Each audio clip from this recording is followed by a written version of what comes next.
नमस्कार दोस्तों, स्वागत है आपका हमारे इस पॉलिटी की सीरीज़ के पहले एपिसोड में। इस सीरीज़ में हम एंटायर पॉलिटी को समझेंगे पार्ट बाय पार्ट, ताकि आपको एक स्ट्रक्चर्ड लर्निंग मिले और रिटेंशन भी रहे।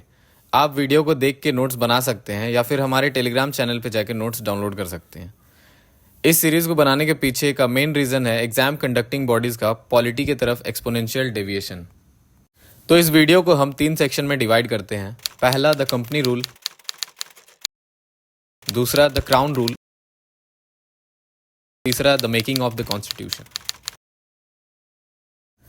सबसे पहले बात करते हैं ईस्ट इंडिया कंपनी की। 1765 में बैटल ऑफ बक्सर के बाद शाह आलम ने कंपनी को दीवानी राइट्स दिए, मतलब रेवेन्यू कलेक्ट करने का राइट, और यहीं से शुरू होती है कंपनी रूल।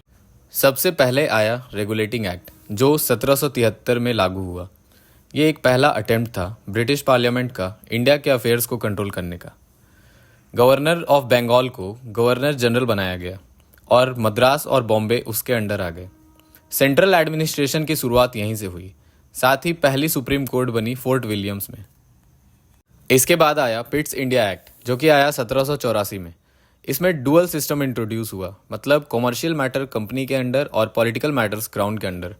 मतलब अब ब्रिटिश गवर्नमेंट डायरेक्टली इंटरफेयर करने लगी इंडिया के पॉलिटिकल अफेयर्स में। नेक्स्ट है चार्टर एक्ट, जो कि आया 1813 में। इस एक्ट के साथ कंपनी का ट्रेड मोनोपोली खत्म हुआ, लेकिन वो टी और ओपियम के लिए नहीं था। और पहली बार एजुकेशन के लिए 1 लाख रुपए अलॉट हुए। ये एक सोशल रिफॉर्म की शुरुआत थी। इसके बाद एक और चार्टर एक्ट आया, जो कि आया 1833 में। इसमें बंगाल के जो गवर्नर जनरल थे, उन्हें पूरी इंडिया का गवर्नर जनरल बनाया गया। ये लॉर्ड विलियम बेंटिक पहले गवर्नर जनरल बने इंडिया के। साथ ही स्लेवरी को ख़त्म कर दिया गया और एक लॉ कमीशन बनाया गया कोडिफिकेशन के लिए। और हाँ दोस्तों, कोडिफिकेशन का मतलब होता है कानून या नियम को एक जगह लिखित रूप में सिस्टमैटिकली इकट्ठा करना और ऑर्गेनाइज करना, ताकि सबको समझने में आसानी हो और कानून क्लियर हो जाए। अगर आसान भाषा में समझे तो जब हम कहते हैं कि ब्रिटिश ने कोडिफिकेशन की, इसका मतलब है कि उन्होंने अलग अलग कानून, रूल्स और रेगुलेशन को एक साथ लिखकर एक फॉर्मल और स्ट्रक्चर्ड डॉक्यूमेंट बनाया।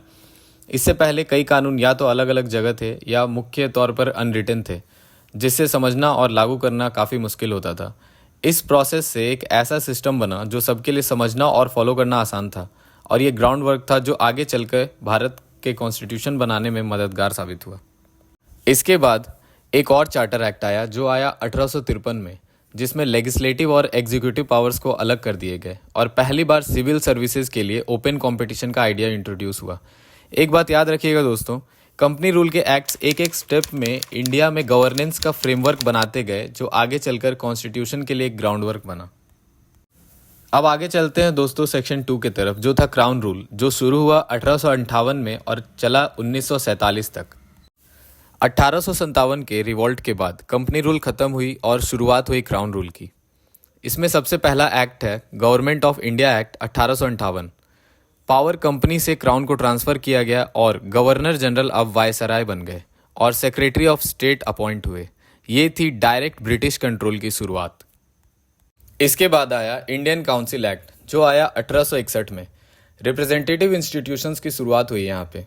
प्रोविंसेस को लेजिस्लेटिव पावर्स दिए गए और इंडियंस को लिमिटेड रिप्रेजेंटेशन मिला। इसका क्या मतलब था? इसका मतलब था कि अब इंडियंस को अपने इलाकों के कानून बनाने में थोड़ा बहुत हिस्सा मिलने लगा, लेकिन ये अधिकार बहुत सीमित था और असली पावर ब्रिटिश अथॉरिटीज़ के पास थी। ये एक छोटा कदम था, लेकिन डेमोक्रेसी की तरफ बढ़ने का पहला सिग्नल भी था, जिसमें इंडियंस को अपनी आवाज़ सुनाने का मौका मिलना शुरू हुआ। इसके बाद आया इंडियन काउंसिल्स एक्ट, जो आया 1892 में। नॉन ऑफिशियल मेंबर्स को आगे बढ़ने का मौका मिला और बजट डिस्कस करने का राइट मिला। इंडियंस को थोड़ा और पार्टिसिपेशन मिलने लगा गवर्नेंस में। इसके बाद एक और इंडियन काउंसिल्स एक्ट आया, जो आया 1909 में। इसे मॉर्ले मिंटो रिफॉर्म्स भी कहा जाता है। मुस्लिम्स के लिए सेपरेट इलेक्टोरेट इंट्रोड्यूस हुआ। कम्युनल रिप्रेजेंटेशन की शुरुआत यहीं से हुई थी। नेक्स्ट आया गवर्नमेंट ऑफ इंडिया एक्ट, जो कि आया 1919 में। इसे मॉन्टैग्यू क्लेम्सफोर्ड रिफॉर्म्स भी कहा जाता है। यहीं पे प्रोविंसेस में डायरार्की को इंट्रोड्यूस किया गया और सब्जेक्ट को 2 पार्ट में डिवाइड किए गए, ट्रांसफर्ड और रिजर्व्ड, और बाइकार्बल लेजिस्लेचर भी यहीं पे शुरू हुआ। इसके बाद एक और गवर्नमेंट ऑफ इंडिया एक्ट आया, जो आया 1935 में। सबसे कॉम्प्रिहेंसिव एक्ट इसी को कहा जाता है। यहाँ फेडरल स्ट्रक्चर प्रपोज किया गया, प्रोविंशियल ऑटोनॉमी दी गई और 3 लिस्ट इंट्रोड्यूस किए गए, फेडरल, प्रोविंशियल एंड कॉन्क्यूरेंट। साथ ही आरबीआई और फेडरल कोर्ट भी यहीं पे एस्टेब्लिश हुआ। ये एक्ट एक ब्लूप्रिंट था जो लेटर कॉन्स्टिट्यूशन के लिए बेस बना। नेक्स्ट आया इंडियन इंडिपेंडेंस एक्ट जो 1947 में आया। ब्रिटिश रूल खत्म हुआ, इंडिया और पाकिस्तान बने और प्रिंसली स्टेट्स को चॉइस मिली ज्वाइन करने की। ये एक फाइनल स्टेप था सोवर्निटी की तरफ। क्राउन रूल के रिफॉर्म्स एक एक स्टेप में इंडिया को डेमोक्रेसी और सेल्फ रूल की तरफ ले गए। अब आगे बढ़ते हैं हम सेक्शन 3 की तरफ, the making of the constitution. Idea सबसे पहले एम.एन. रॉय ने 1934 में दिया। 1940 में अगस्त ऑफर ने डिमांड एक्सेप्ट की और 1946 में कैबिनेट मिशन प्लान के अंडर कॉन्स्टिट्यूएंट असेंबली बनाई गई। 9 दिसंबर 1946 को पहली मीटिंग हुई। डॉक्टर सच्चिदानंद सिन्हा इंटरिम प्रेसिडेंट बने। उसके बाद डॉक्टर राजेंद्र प्रसाद को परमानेंट प्रेसिडेंट बना दिया गया। 13 दिसंबर 1946 को नेहरू ने ऑब्जेक्टिव रिजोल्यूशंस मूव किया जो लेटर प्रियम्बल का बेस बने। ड्राफ्टिंग कमेटी को लीड किया डॉक्टर बी.आर. अम्बेडकर ने, साथ ही के.एम. मुंशी, अल्लादी कृष्ण स्वामी अय्यर और एडवाइजर बी.एन. राव ने क्रूशियल इनपुट्स दिए। 26 नवंबर 1949 को कॉन्स्टिट्यूएंट असेंबली ने कॉन्स्टिट्यूशन को अडॉप्ट किया और 26 जनवरी 1950 को एनफोर्स किया गया, क्योंकि 1930 में इसी दिन पूर्ण स्वराज दिवस का सेलिब्रेशन होना था। असेंबली में टोटल 389 मेंबर्स थे इनिशियली और बाद में 299 रह गए आफ्टर पार्टीशन। ये असेंबली ही इंडिया की पहली पार्लियामेंट बनी। तो दोस्तों, ये था एक जर्नी कंपनी रूल से क्राउन रूल तक और फिर कॉन्स्टिट्यूएंट असेंबली तक।